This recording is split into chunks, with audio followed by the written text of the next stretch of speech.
김어준 총수의 뉴스 공장이 최근 많이 힘들다는 얘기와 더불어 오늘 이 보도가 큰 화제입니다. 빚이 무려 70억 규모라는데 이자만 연기준 수억 원이겠군요. 전문 그대로 보고드립니다.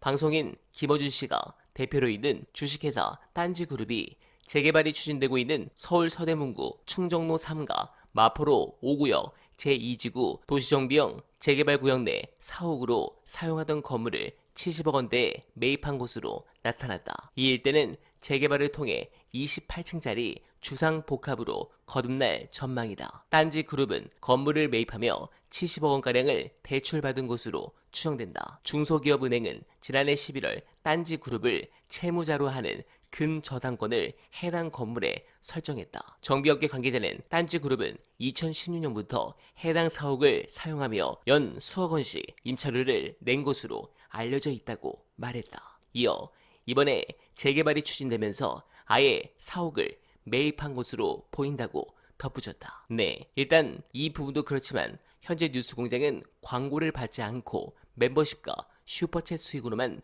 운영을 하고 있죠. 매일 들어가는 제작비가 엄청날 것인데 거기에 여론조사권까지 막대한 비용을 지출했기에 지지층의 걱정이 큰 상황입니다. 그래서인지 지금 여러 커뮤에서 후원 인증이 올라오고 있는데 감동적인 상황이 아닐 수 없습니다. 관련해 김어준 총수도 극찬한 이재명 대표의 핵펀치 보시고 이어가 보겠습니다. 이 처분적 법률 저도 이번에 처음 알았는데 이재명 대표가 법률가다 보니까 이 아이디어를 꺼냈어요. 이게 뭐냐면은 예를 들어 특검법 또는 뭐 세월호 특별법, 특별한 법안들 있잖아요. 이거는 그 목적, 대상이 정해져 있잖아요. 제한적으로.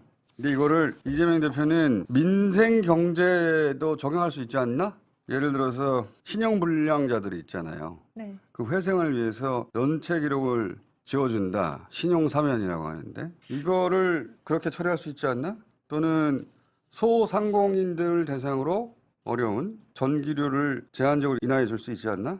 이게 이제 이전까지는 아까도 얘기했듯이 특검 혹은 세월호 사건에 관한 특별법, 특정한 사건 혹은 목적 대상을 전제하고 한 건데 그거를 소상공인 전기료에는 적용할 수 없나?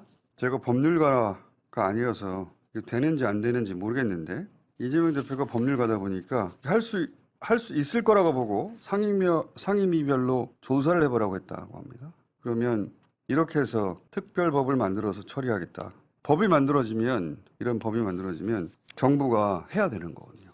자, 이게 이제 이재명 대표의 22대 구상이라고 합니다. 예를 들어서 25만 원 민생 회복 지원금 이것도 그런 식으로 처리할 수 있을 거라고 생각하는 거죠. 실제 그렇게 될 수 있을지 없을지는 부딪혀 봐야 알겠어요.